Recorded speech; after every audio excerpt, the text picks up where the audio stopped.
And I'm telling you, we were looking good just like relatives should. Clara Luper was reelected as president. Harold Blow of Wichita Falls was elected vice president. Patricia Germany of Oklahoma City was elected treasurer. The first vice president was the second vice president was Cecil Scott of Phoenix, Arizona. The secretary, Kenneth Blow of Dallas, Texas. And the third vice president was Richard Odell Brown of Oklahoma City, Oklahoma. How can you say thank you to such a family? We do not know exactly how to say it, but we really want to yell it thanks to a great family. The next family reunion will be held in Dallas, Texas in 1989. Now, if you belong to any of those families and you didn't go this time, now is your chance. We had the opportunity last Sunday to worship at the St. John's Baptist Church in Wichita Falls, Texas, and we just about took up the whole church. It was really out of sight, and the minister, Reverend Delaney, came and had breakfast with the family, prayed for the family, and then the family followed him to church.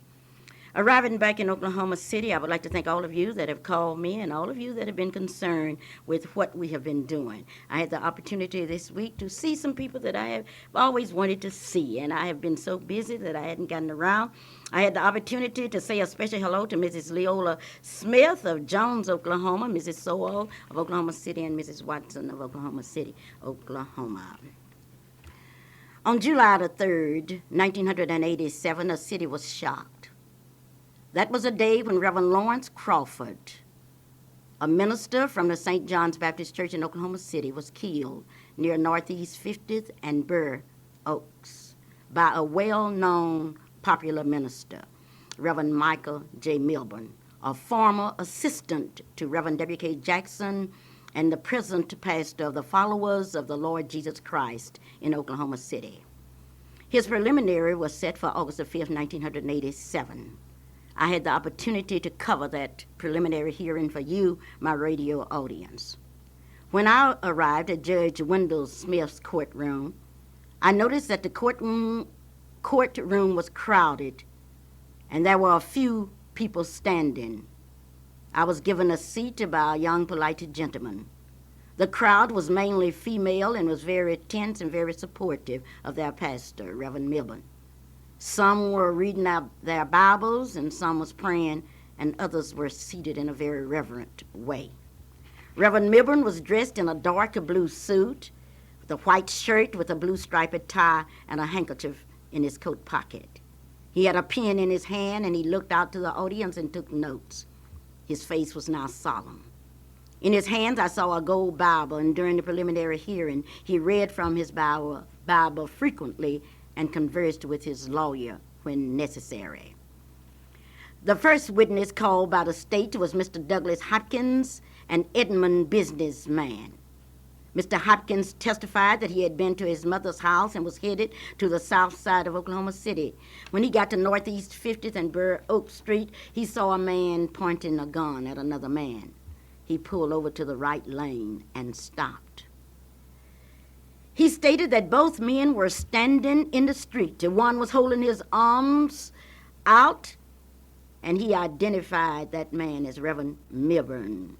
The man was standing pointing his gun at a heavy-set man that was identified as Reverend Lawrence. He could not identify the gun, and he stated that nothing happened while he was watching. One man, he continued to repeat, Reverend Lawrence had his hands down to his side. He testified that both men were black. One was of medium height, while the other one was heavy-set. He rushed to his mother's house on Northeast 49th Street and called the police. He was then cross-examined by that very sharp attorney Charlie Hill, who asked him, was he able to see what was in Reverend Lawrence's hands because of the way that he was standing. He testified that he was not. The second witness was Carl Buckner, who testified that on the morning of July 3rd, about 9:30 a.m., he entered the living room and decided to watch the Donahue show. However, he was not interested in that part of the show, and he decided to go in the kitchen where he was reading the sport pages of the Daily Oklahoman. He heard two loud noises that he demonstrated in court as bang, bang. since it was near the 4th of July. He stated that it was some kids shooting firecrackers. But about 5 minutes later, he heard some loud noise at the front of his house. His mother looked out of the window, but she couldn't see anything. Mr. Buckner testified that he went to the door where he saw that a man had collapsed on the front steps of his house. He didn't know whether the man was intoxicated or what was wrong. The man was conscious.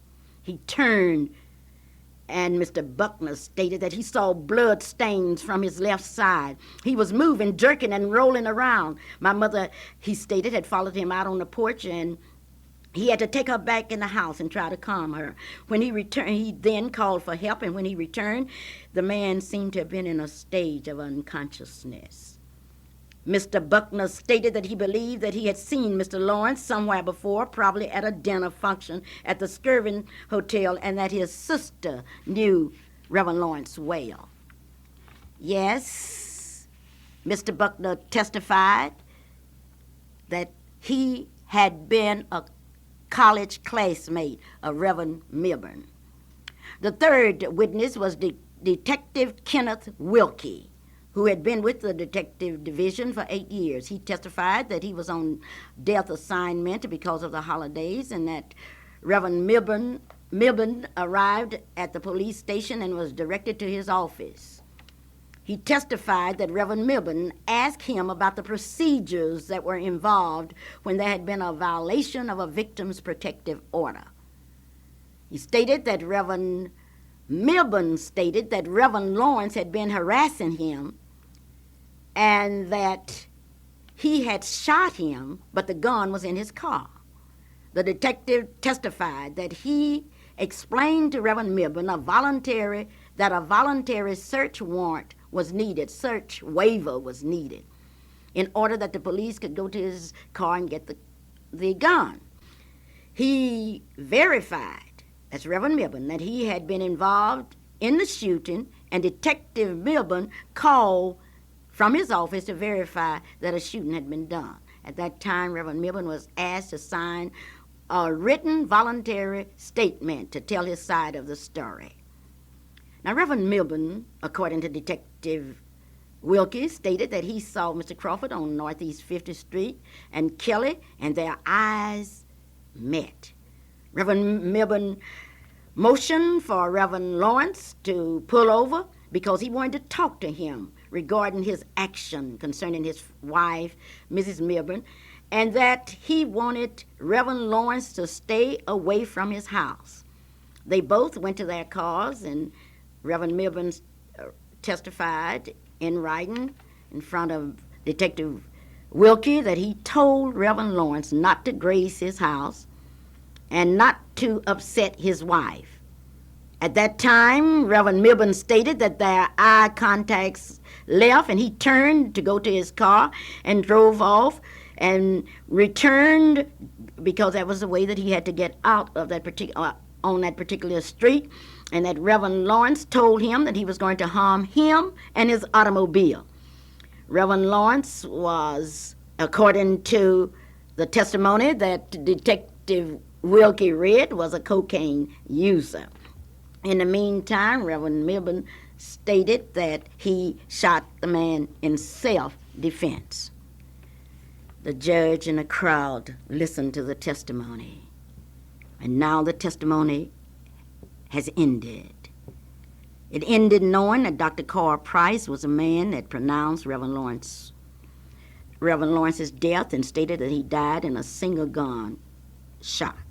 Now, it was also stated by Lieutenant Wilkie that Reverend Milburn not only had 4 bullets left in his revolver or gun, but there were some other bullets that were also found inside of the car. The night was over. What would happen now? The crowd was tense, and now Judge Wendell L. Smith stated that in keeping with the evidence that has been presented, I, Judge Wendell L. Smith, have found sufficient evidence to hold Reverend Milburn over, where he will be arraigned for first-degree murder on August the 12th at 2 p.m. in Judge Amick's court. I will be back with further information as we continue the story. Now, today is a very important day, and I want you to know that I do have a very distinguished guest here, a man that I call him a television star. One of the most outstanding officers in Oklahoma City will be my guest today, and I want you to be sure and stay with the Clara Luper radio show. Be sure and stay with it, and I will finish the story as I saw it on that day at the preliminary hearing. Clara Luper reporting. This portion of our program is being made possible by Enterprise Square Place, where you can save money, gasoline, and time at Enterprise Square Place. Oh, what a deal. You would be glad you did go to 4901 North Martin Luther King Avenue. It's called Enterprise Square Place. It's called Enterprise Square Place. It's first class, and you're safe at last at Enterprise Square Place. You can pay your utility bills, and you can get your postal stamps and everything that you need. Now, that's all at Enterprise Square Place, 4901 North Martin Luther King Avenue. You want to have your clothes clean? I want you to go to Sherry's Cleaners. Sherry's Cleaners, located at 4901 North Martin Luther King Avenue. You can put your clothes in one day and you can get them the next day, and they look like new. I want you to try it. I want you to go to Sherry's. Remember, Sherry's under new management. Mr. Carlos Williams is there to greet you. Go to Sherry's Cleaners. You will be greeted with a smile, but most of all, you will be satisfied with your clothes. That's all at Sherry's Cleaners here in Oklahoma City, Oklahoma. And tell them you heard it on the Clara Luper radio show. And here's Onita with the funeral and death announcements. Hello? Hello? Well, at least one thing I haven't gotten. I'm trying, though. I'm trying to get Onita. Hello? Well, we'll try again because we know Nita will be on the line, and we will check to make sure that she is coming through all right. Now, once again, go to Sherry's Cleaners for all of your cleaning need. Go to Sherry's Cleaners, 4901 North Martin Luther King Avenue. And Onita Brown is to call me back because I want those funeral and death announcements for today. This is the Clara Luper radio show, and remember, Sherry's Cleaners is making it possible. Go to Sherry's Cleaners, and I just want you to go there and try them one time. And if you're satisfied, I want you to be sure and go again. And if you're satisfied, tell someone else. Onita? Yes. Oh, yes. I'm waiting now for the funeral and death announcements. Ross Funeral Home announces the following service. Services for Mr. Leon Hodge of 400 Southwest 9th will be Tuesday at 1 p.m. in the chapel of the Ross Funeral Home. Funeral service for Mrs. Roxy Swindler of 5416 Emory Drive is pending with the Ross Funeral Home. Funeral service for Mrs. Elizabeth Carter of 1917 Northeast 20th is also pending with the Ross Funeral Home. Temple Funeral Home announces the services of Mr. Chris Turner at 105 Southwest 141 Street. And that service will be Friday at 11 a.m. at the Evangelistic Baptist Church. We would like to say to the family today, the valley may be dark, the shadow deep, but oh, the shepherd, he guards his lonely sheep. And through the gloom, he leads him home. Our Heavenly Father watches over them. We love him and them, but God loves them best. And back to Clara. Thank you, Onita. During the time that I was out, certainly I was grieved to find out that Abbott W. Thompson, one of the well-known leaders in this community and a very good friend of NACP's, had died, and his funeral was held on August the 4th at the Redeemer Lutheran Church. Now, I want all of you to know that Dr. Thompson was a man who realized that he had to help his community, and he did it. Certainly, we express our sympathy to the entire family. This program today is being made possible by Burger Brothers, located at 412 South Harvey here in Oklahoma City. At Burger Brothers, you can always get groceries and meat for less every day with low prices plus weekend specials. Fresh vegetables and fruits, all at Burger Brothers here in Oklahoma City, Oklahoma. When I returned from Wichita Falls, Texas, I had the opportunity on Thursday night to attend an executive meeting of the NACP senior branch.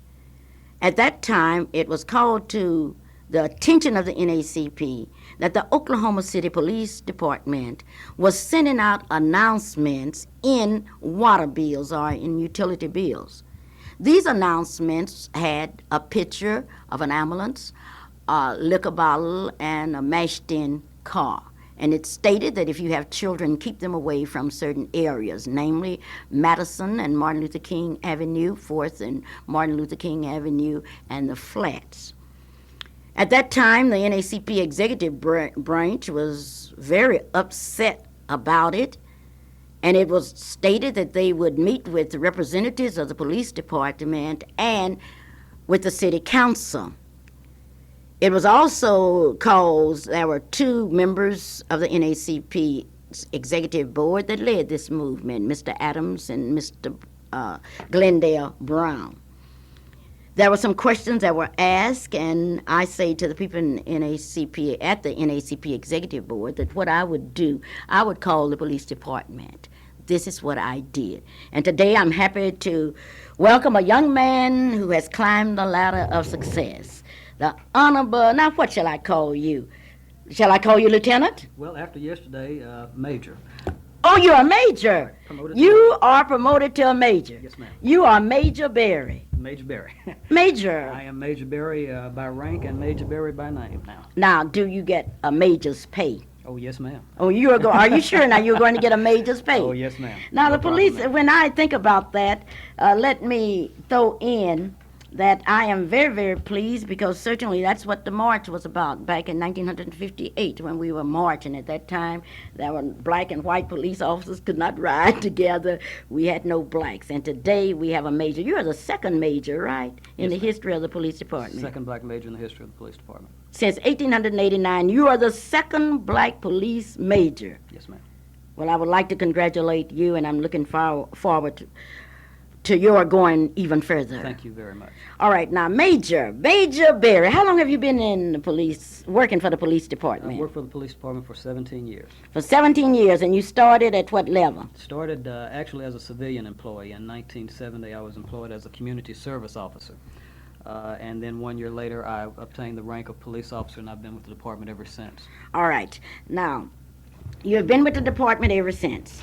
Sir, once again, congratulations to Major Berry. Major Berry, who are your parents? The Reverend Major and Dorothy Berry here in Oklahoma City. I know Reverend Berry. I just had to get that in. I had to get that in because I can see Reverend Berry now. You're right, Reverend Berry. Just tell everybody your son is a major. Now, I'm telling everybody, ladies and gentlemen, the son of Reverend Berry is now a major with the Oklahoma City Police Department. You tell him I beat him.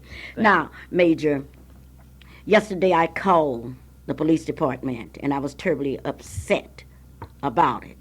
I would like now for you to explain to the people in Oklahoma City exactly what happened. Maybe I should tell you how I felt. Now, I'm not speaking for NACP. I'm only speaking for Clara Luper. When I saw it, I thought that it was very discriminatory. I read in it a scare from the northeast side of Oklahoma City. I read in it that the police department was saying that they were not capable or didn't have the know-how how to take care of a situation that had implications. I was terribly upset about it because I had looked with admiration of how we are trying to build up the east side of Oklahoma City. And then for these to come out in your water bill, it's enough to get a water bill and then to get that. Now, that's my side of it. Okay, Major Berry, let's go for your side. Okay. The inserts were mailed out in the utility bills as part of a public awareness campaign. We, early on this summer, back in May, discovered, as we usually do every summer, that we were going to have problems with youth gatherings. This is a problem that has existed in Oklahoma City for years. However, the crowds now are getting larger, and the crowds are getting more violent than they have been in the past. After noticing that we were going to have a problem again this year, and we were able to identify 3 of the major problem areas. Those three areas were Madison and Martin Luther King Boulevard, at and around the car wash, Northeast 4th and Martin Luther King Boulevard, and on the west side of Lake Overholser, an area commonly known as the Flats. Now, in looking at these situations, and this information comes from police officers who ride those areas, they began advising me that the crowds at these locations range anywhere from 100 people at Madison and Martin Luther King Boulevard to 1,000 people at the Flats there on the west side of Lake Overholser. They say that they have made numerous arrests at those areas for alcohol consumption. They had made arrests for the sale of drugs and the use of drugs. They had made arrests in reference to fights, beatings, stabbings, things of this nature at all three locations, and that they were afraid that sooner or later someone was going to get hurt, either a police officer or a citizen. These officers went on to advise me that all of the kids that were at these gatherings were not bad. They said many of them were good kids just looking for somewhere to go, looking for something to do. But they still had the fear that sooner or later someone was going to be seriously injured as a result of these gatherings. At that time, because of the concern that I had for the safety of the children at these locations, I put together a group of volunteers from within the police department to look at the problem.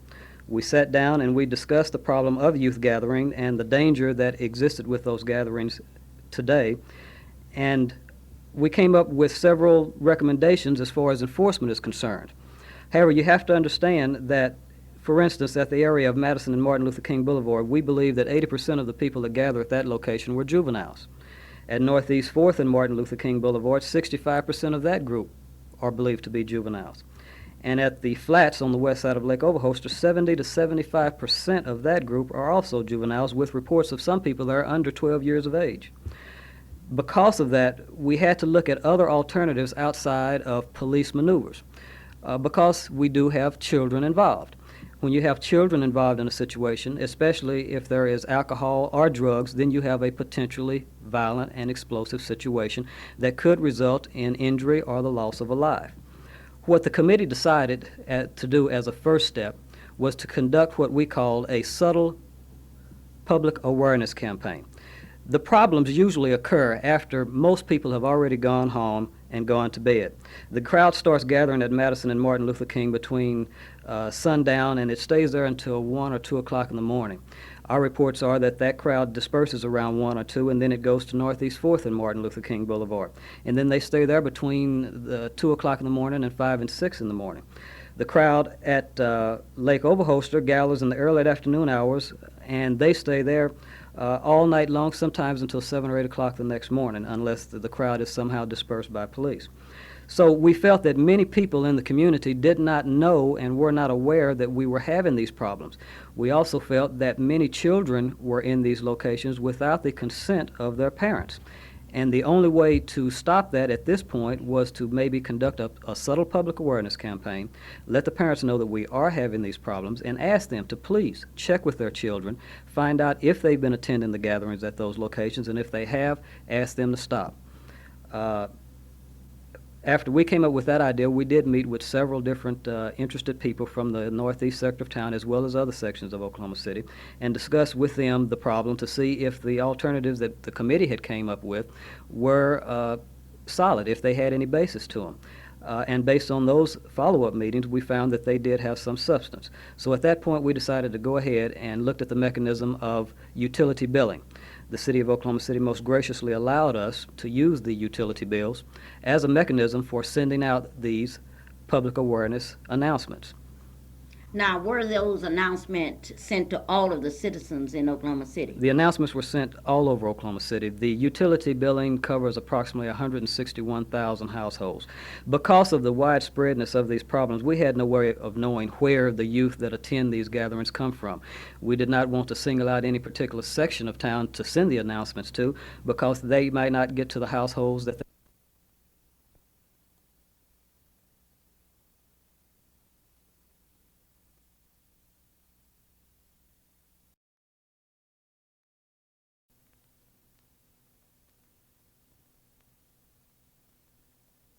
Reverend Clyde Muse, Mr. Russell Perry, Dr. Betty Mason, Mrs. Marie Harlan, Mr. Attorney Louis Barber, Reverend W.B. Parker and Dr. Ed. Am I correct?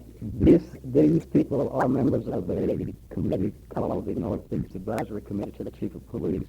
That committee was not involved in this particular situation. Okay, right. What committee from the east side was involved in this? There was no committee from the east side. So all of this came directly from the police department? No, there were involvement from the community? We did have a meeting with representatives from the Urban League. We had meetings with the representatives from the YMCA. We had a meeting with a representative from the St. Joseph's Children's Home.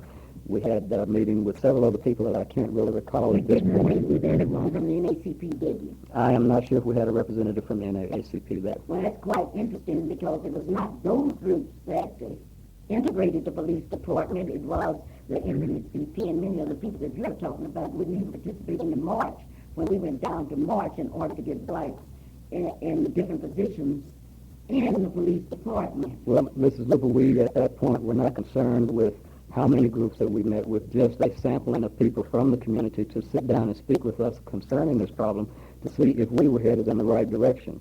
And that's basically what we did. Okay. Yes. Major, basically, I am saying that in any kind of decision making in Oklahoma City, the NAACP should not be left out because it's the oldest, it's the largest civil rights group in the city. Mrs. Luper, we did not deliberately leave the NAACP out. I instructed one of my subordinates on the committee to contact as many community organizations as he could and request that a representative from those organizations come to the police department for this meeting. I am not aware at this point if he attempted to contact anyone from the NAACP. However, when he made contact back with me, he said that he had made all of the necessary contacts, and we held that meeting. It was not a deliberate attempt to overlook the NAACP. At this point, I don't really know if we had a representative there from the NAACP. No, we may have. You did not, because that was stated in our executive board meeting. Okay. All right, now, you say that you wanted to do it in a softer way, where it would not create as much sensation maybe as if you had first put it in the newspaper. Mm-hmm. Yes, ma'am. Okay, were you aware of the fact that the people in the east side, a lot of people would have felt that it was geared to the east side, to the destruction of the east side? No, ma'am, I wouldn't, because we have 3 locations listed on that card. It just so happens that those are the only 3 locations that have been identified where we have large groups of juveniles that are conducting themselves outside the law. Okay. So if those 3 locations were placed on the card because those are the 3 areas that we had problems. Those are the 3 areas that we wanted to bring parental attention to so that they could check with their children to see if they are attending those gatherings. If we had other areas in Oklahoma City that we were having problems with this type of gatherings, then those would have been included also. As it happens, these were the only 3. Irregardless of where the areas are, it would not have done us any good to put out an announcement saying that we're having trouble with youth gatherings and not indicated where. So we decided to go ahead and put the locations down so that we could draw particular attention to those locations as it relates to our children going to those areas. What efforts were made other than the notices that were sent out by the police department? Oh, Mrs. Luper, there have been numerous efforts made by the example? police officers who patrol those areas and have to work those areas. The crowd at Madison and Martin Luther King at times became so thick. They estimate that crowd, depending on what night it is, between 100 to 300 people, that police officers were reporting that they could not even drive through the intersection of 23rd and Martin Luther King because of the traffic congestion from cars and people walking back and forth across the street. The problem at Northeast 4th and Martin Luther King, officers addressed that problem also. However, they were met with rocks and bottles. We had 1 officer injured. We had several police cars damaged because of the thrown projectiles. This is when the officers came to me and said, "Captain, we have to do something about this. We are afraid that someone is going to seriously get injured." And it was at that point that I got involved in the situation and looked at it and tried to find ways of alleviating the solution. Our officers on one night started with the crowd at Madison and Martin Luther King Boulevard. They were able to disperse that crowd only to find it at another location. At that location, the crowd also became large and unruly. The officers went to that location. Again, they were able to disperse that crowd, only to find that crowd 15 or 20 minutes later gathered at another location. The officers felt like they could move the people once or twice, but sooner or later the crowds are going to stop moving. And when that happens, then we have a confrontation between young people and police. That is one thing that we certainly want to avoid. So the thing that we decided to try to do is diffuse these crowds, to bring them down in number, to get the good kids away. And maybe at that point we would have a crowd at a controllable level so that the police could come in and effectively eliminate the problem. Why do you think those particular sites were selected? These particular sites were selected for numerous reasons. I'm talking about the young people. Okay, the site at Madison and Martin Luther King has been a gathering spot for many years, Mrs. Luper, and I'm sure you're aware of that. When I was a youngster here in Oklahoma City, that is one of the locations that I gathered. We would go to the car wash, we would sit, and we would watch traffic drive up and down Martin Luther King Boulevard, which at that time was Eastern. This is an old gathering spot. It's been that way for years. The problem that we have with the gatherings nowadays are that these gatherings are considerably larger than they used to be. These gatherings nowadays have things going on such as drug and alcohol use that we did not have back then. These gatherings are also very violent towards authority, and police officers indicating that when they would enter these crowds, they would oftentimes be taunted by the young people. They would oftentimes have things thrown at them from the crowd.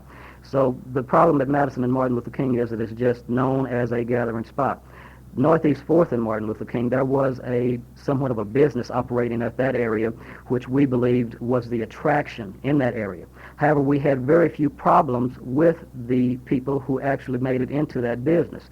The problem came from the people who were gathering outside the business and could not get in.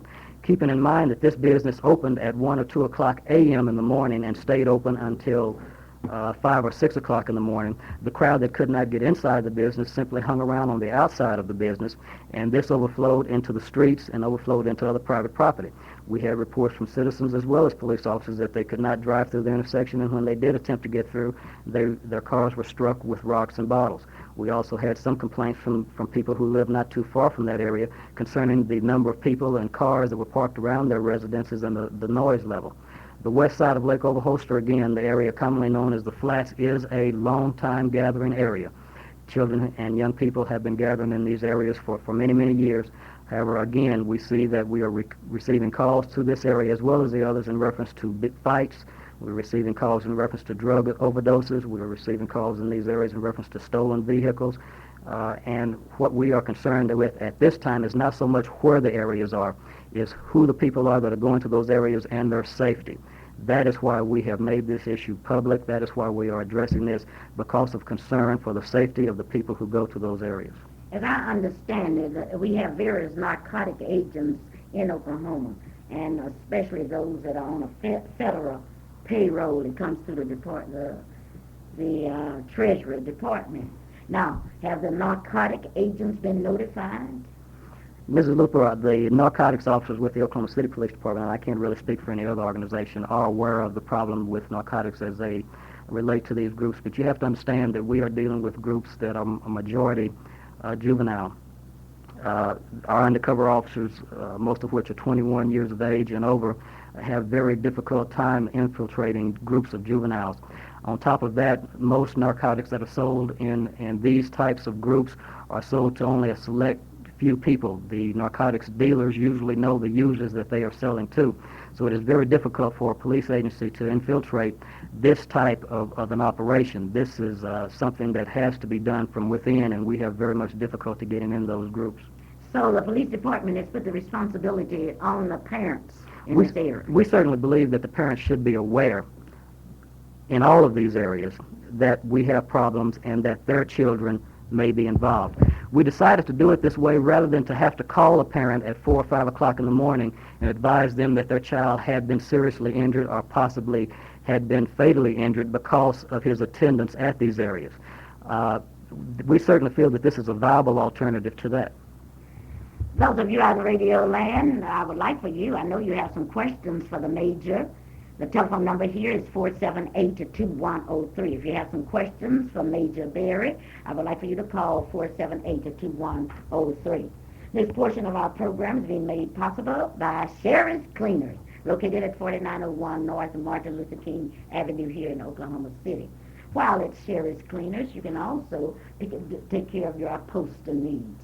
All you have to do is to go across the street that's not across the street, just walk 12 or 15 steps to a bona fide United States Post Office. That's all here in Oklahoma City. The Watkins Stevens Skyview Nursing Home is located at 2200 Coltrane Road here in Oklahoma City. The telephone number is 427-1322. It's a clean home, a modern home for the sick and aged. 24 hours nursing service. Mrs. Betty R. Lynch is administrator. I want you to call 427-1322, or better still, I want you to go out. And when you go out to the Watkins Stevens Skyview Convalescent Nursing Home, you will find a hot food cart. And you will know that your relatives, your friends will receive the best in service. Congratulations are continuing to come in, and especially we would like to congratulate Dr. A.L. Dial, who's taking care of people's eyes. I was out to Mrs. Smith, and she said, I've got to get to my optometrist, located at 934 Northeast 8th Street here in Oklahoma City. You may call Dr. Dial for your appointment. The number is 235-0536. Dr. A.L. Dial, 934 Northeast 8th Street. Now, he will take care of all of your eye needs. You can go in today and you can get your glasses tomorrow. Now, what else could you ask for? And be sure, if you have any children and they are receiving any kind of governmental aid, send them to 934 Northeast 8th Street and let them get an appointment, because the federal government will allow you to pick up glasses free. Don't forget it. The telephone number is 235-0536. Marilyn would like to take this opportunity to say thanks to all of you. You have made her the #1 Allstate insurance agent. You have done it because you have invested in Marilyn. You have invested your time, your prayers, and your effort. And now Marilyn wants to say thank you so much. You may call Marilyn at 848-7470. That's her office. Or you may call her at home. Let me give you that office address again, 848-7470. Now, her home number is, she has a new number, and if you want to reach her at a new number, it's 427-8399, 427-8399. Willie Germany is your air conditioner man. If you're having trouble with your air condition, you can get in contact with Willie Germany, 424-3420. It's Freedom Fiesta time, and that means it's time to celebrate. The NACP Youth Council started the sit-in movement on August the 19th, 1958. And ever since that year, they have been celebrated. It's going to be one of the biggest celebrations in the history of the NACP, because you are going to be involved. You, the supporters of the NACP, it will open on August the 17th with the NACP Day. On August the 18th is Leola Ford, Cheryl Fowler's, and Cecil L. Williams Day. And they tell me they are going to have a bake sale that's out of sight. On August the 19th, Mrs. Bennett will take the lead with the Sit-Inners Day. On August the 20th, it's the President's Day. Yes, it's a President's Day. All of the past presidents of NACP are to be present. Shelley Luper has that day, and Shelley tells me that not only are they going to celebrate, but they are going to show some scary movies. On August the 21st, it's Letty Ruth Hunter, Lillian Oliver, and Nancy Davis's Day. That is the day of the big fashion show. And I do hope that Letty will be calling you to tell you about that fashion show. It's going to be out of sight. But on Saturday, it will be Clara Luper's Day. And that does not mean Clara Luper. It means you. It means everybody that has ever participated in the NACP. There will be a parade at 11 o'clock that will start at Pitts Park and go straight to Lottie to 23rd to Martin Luther King Avenue, and Martin Luther King Avenue to Freedom Center. But at exactly 7 o'clock, that will be that big Clara Luper's dinner. Some of you are calling me complaining because I'm not having the bean dinner. Well, I've had the bean dinner for 15 years. This year, it will be an old-fashioned banquet. It's going to be one out of sight because you will be part of it. I want you to bake some cakes, some pies. I want you to fry some chickens and bake a turkey. And then I want you to pay $20 for your ticket to the 29th Annual Freedom Fiesta dinner. Now, that dinner will start at 7 o'clock p.m., and it's going to be out of sight. Calvin Luper will be our main speaker, but along with the highlights from the sit-in movement in drama. You have never seen anything like it. Calvin was one of the original sit-inners, and if you have ever heard Calvin speak, you really missed something. Now, that dinner will cost you $20. Now, those of you that have been donating beans, you won't get to donate beans this year. You will be donating something else, a salad. I'm going to ask the major what's he going to donate. Now, don't get it confused. Now, you are to donate, and you are to give $20 for your ticket to eat your own food. I had one lady to call me and say, Miss Luper, I don't think that's right. Well, I don't think it's right for you to sit at home every Monday night while we go up to Freedom Center and work with young people. We are tutoring them. We are getting them ready for the AXO program. This year we intend to have 42 children in Washington, D.C. competing in chemistry and math and physics and drama, and we want you to help with it. It's not fair. No, you are not fair. And I don't want you calling me and tell me what you're not going to do. What's $20 for a person that buys all the drinks you buy and everything else?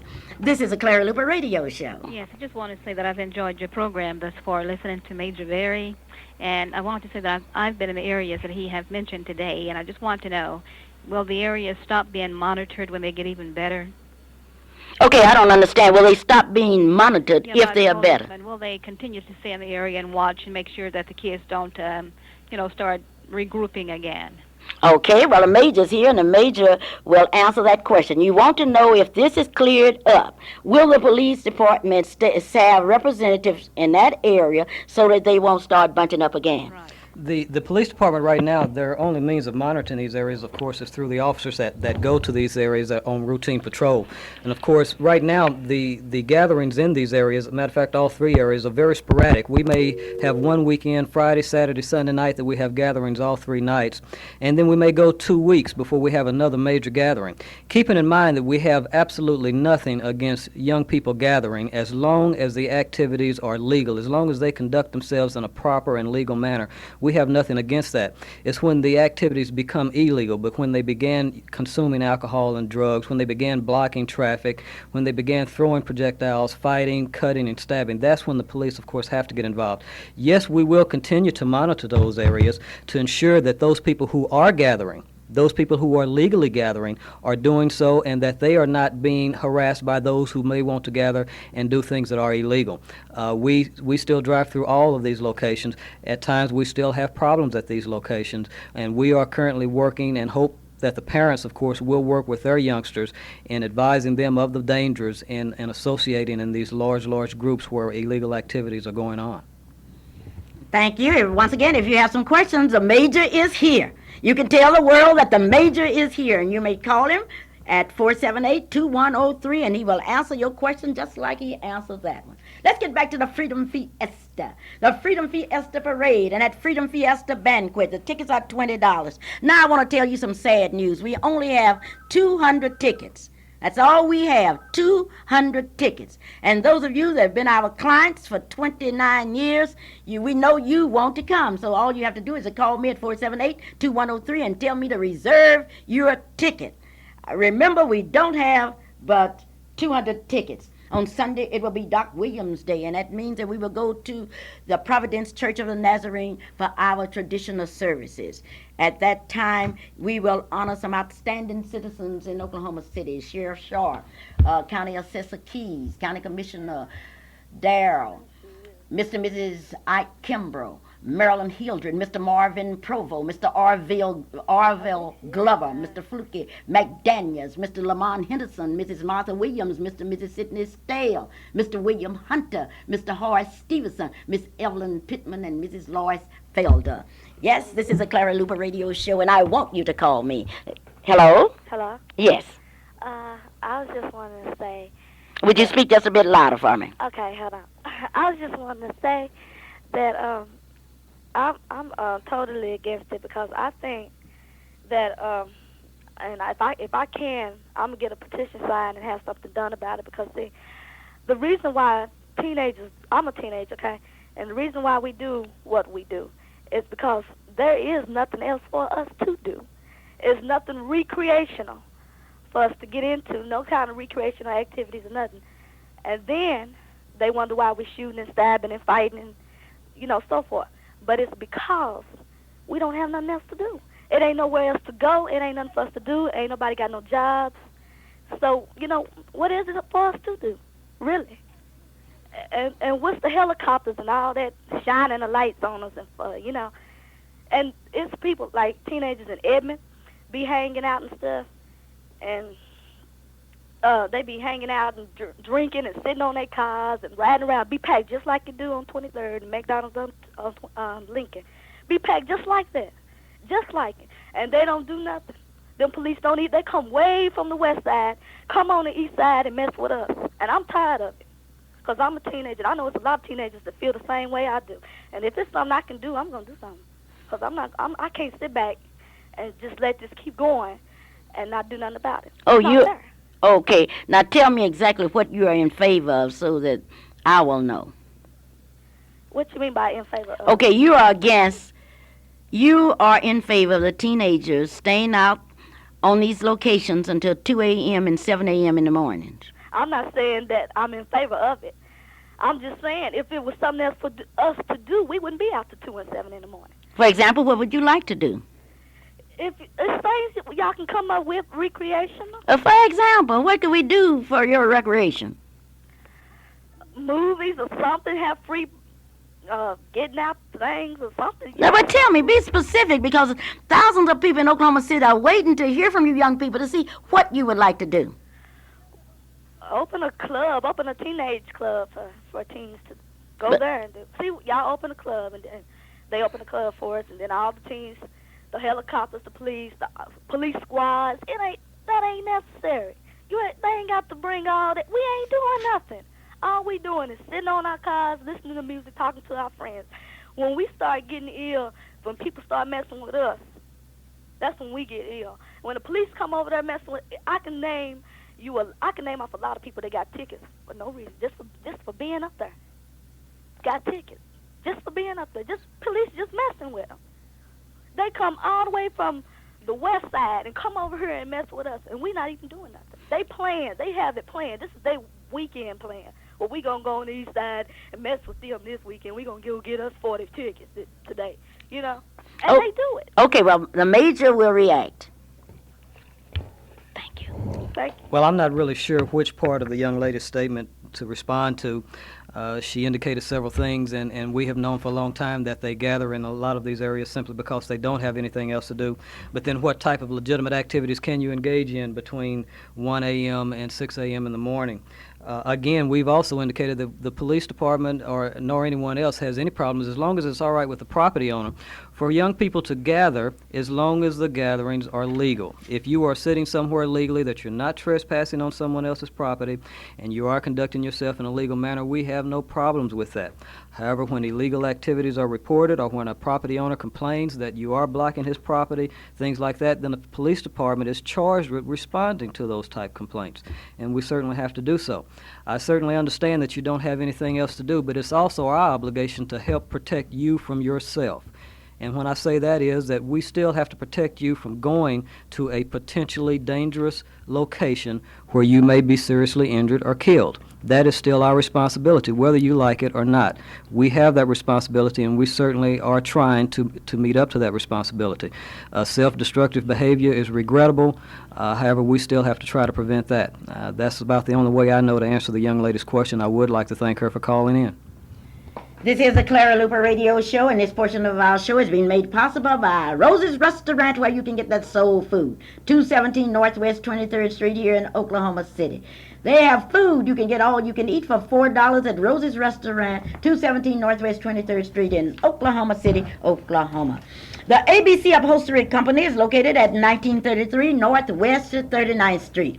This is the portion of this is the ABC Upholstery that was formerly on the northeast side of Oklahoma City. It's now at 1933 Northwest 39th Street. You may call 524-7137.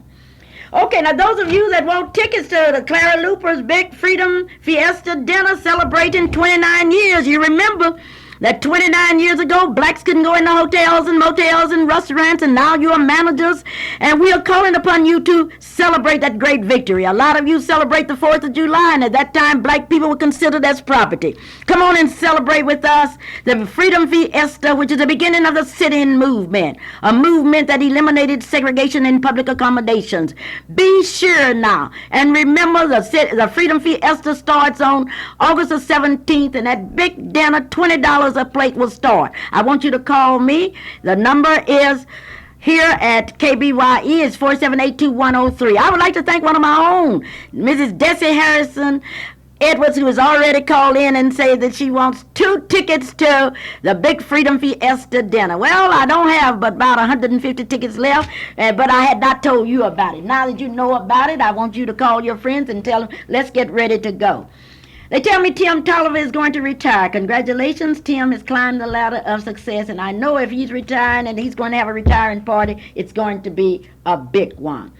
Those of you, I think, Major, people are free to call you and talk about the problem. Is that correct? They most certainly are, and I would encourage anyone that may have gotten the wrong impression, that may have perceived what we are attempting to do as something else, to contact me, and I would be more than happy to sit down with any individual or group of individuals and explain the problem and the solution that we have embarked upon. I certainly want to thank Mrs. Luper for inviting me to be on her show today so that I could share with you some more in-depth information concerning these locations and the problems that we are having. I certainly hope that everyone understands that we are concerned for the safety and welfare of our young people citywide, and we certainly will act on those situations whenever those concerns make themselves present. Thank you. Thank you for being my very distinguished guest today. On our 5:15 program today, we will have the president of Langston University. So many of you have called me and you wanted information. Well, I don't know the answers, but I know someone who knows the answers, and that's why Dr. Ernest Holloway will be our guest today. I told you at the beginning of the program about the trial, the preliminary hearing for Reverend Milburn. What I did not tell you, that as the trial ended, I walked outside the courtroom, and a man dressed in overalls looked at me, and he said, well, Mrs. Luper, a preacher that commits a crime is no better than anyone else. I then looked at the congregation, Reverend Milburn's congregation, as they came out, some with tears in their eyes, some with their arms folded, some with their heads up high. And I heard one member say, now we are going to the cottage and we are going to conduct a prayer meeting this evening at 6, and you all be sure and be there because the Lord is going to work this out for us. In the meantime, Attorney Hill came out and spoke to the press, and at this meeting with the press, he stated that he will be ready because he will prove beyond the shadow of a doubt that Reverend Milburn shot Reverend Lawrence in self-defense. At that time, I saw a group of the deacons headed inside a hallway, and then they were trying to cover their pastor. In the meantime, Reverend Milburn ran out with his face covered, and the congregation stood in amazement. What a difference a few months had made. A few months ago, I saw Reverend Milburn as he brought in hundreds and hundreds of people. But then in looking at the audience, I did not see one minister in Oklahoma City that was present. And the people that used to say, amen, amen, yes, sir, those people were absent. Well, what do you say? What can happen to a person who could be so popular just a few weeks ago and who today ran out of a courtroom with his head covered? Clara Luper reporting. Those of you, this portion of our program is being brought to you by Calvin Luper and Bert Luper. And those of you that are in need of some electrical work, you don't have to worry. Call Calvin at 239-2678 or Bert at 424-3785. Yes, it's Freedom Fiesta time. It's a time when we look back over the history of Oklahoma City. We realize that some years ago, before the sit-in movement, blacks and whites could not eat together in dignity. But we also know that the years have passed. 29 years later, where are we? This is what we are going to look at during the Freedom Fiesta. We ask you to join us August the 17th through the 23rd. Now, those of you that are my friends, I want you to step forward now. I want you not to say how much you love Clara Luper, because Clara Luper's day means your day because you were there. And I don't want you, when Clara Luper died, to gather around with a lot of resolutions and bring in food. Rather, I want you to bring the food for this big Freedom Fiesta dinner where you can help out